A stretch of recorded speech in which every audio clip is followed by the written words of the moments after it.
સુરત શહેરના પશ્ચિમ ઝોનમાં રહેતા નાગરિકો માટે મહત્વના સમાચાર છે। રાંદેર અને અડાજણ સહિતના વિસ્તારોમાં આગામી 4 અને 5 ફેબ્રુઆરીએ પાણી પુરવઠો ખોરવાશે।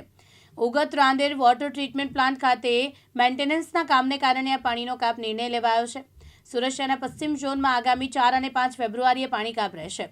ઉગત રાંદેર વોટર ટ્રીટમેન્ટ પ્લાન્ટમાં મેન્ટેનન્સ કામગીરી હાથ ધરાતા રાંદેર અને અઠવા ઝોનના અનેક વિસ્તારોમાં પાણી પુરવઠો અસરગ્રસ્ત બનશે। આ મેન્ટેનન્સ દરમિયાન 1450 મિલીમીટરની મુખ્ય લાઇનમાં 450 મિલીમીટરની નવી લાઇન જોડાવાની કામગીરી કરવામાં આવશે, જેથી 4 ફેબ્રુઆરીના રોજ રાંદેર અઠવા ઝોનમાં પાણી પુરવઠો સંપૂર્ણ બંધ રહેશે। કૃણાલ શેલર, સુરત મહાનગરપાલિકા કોર્પોરેટર, પાણી સમિતિ ઉપાધ્યક્ષ।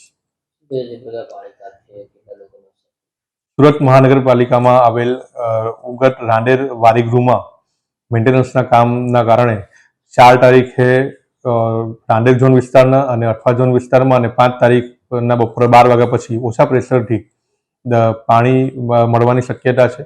4 અને 5 તારીખે બપોરે 12 વાગ્યા સુધી પાણી રાંદેર ઝોન વિસ્તારમાં અને અઠવા ઝોન વિસ્તારમાં લોકોને મળી શકશે નહીં, જેનું કારણ છે કે ભારત દેશમાં પાયલોટ પ્રોજેક્ટ તરીકે રાંદેર ઉગત વારીગૃહમાં મેમ્બ્રેન બેઝ ટેકનોલોજી દ્વારા પ્લાન્ટનું ઇન્સ્ટોલ કરવામાં આવ્યું હતું। આ પ્લાન્ટ રીડ થતાં તેને રેગ્યુલર કરવા માટે, કાર્યરત કરવા માટે 1450 mmની લાઇન, હયાત લાઇનમાં 450 mmની લાઇનનું જોડાણ કરવા માટે આ પ્લાન્ટને 1 દિવસ પૂરતો બંધ કરવામાં આવ્યો છે। 5 તારીખે બપોર 12 વાગ્યા પછી ઓછા પ્રેશરથી પાણી આપી શકાશે, પરંતુ 4 અને 5 તારીખે પાણી કાપ રહીને 6 તારીખથી રાબેતા મુજબ દરેક શહેરીજનોને પાણી મળશે। યાસીન દારા, દિવ્યાંગ ન્યૂઝ, સુરત।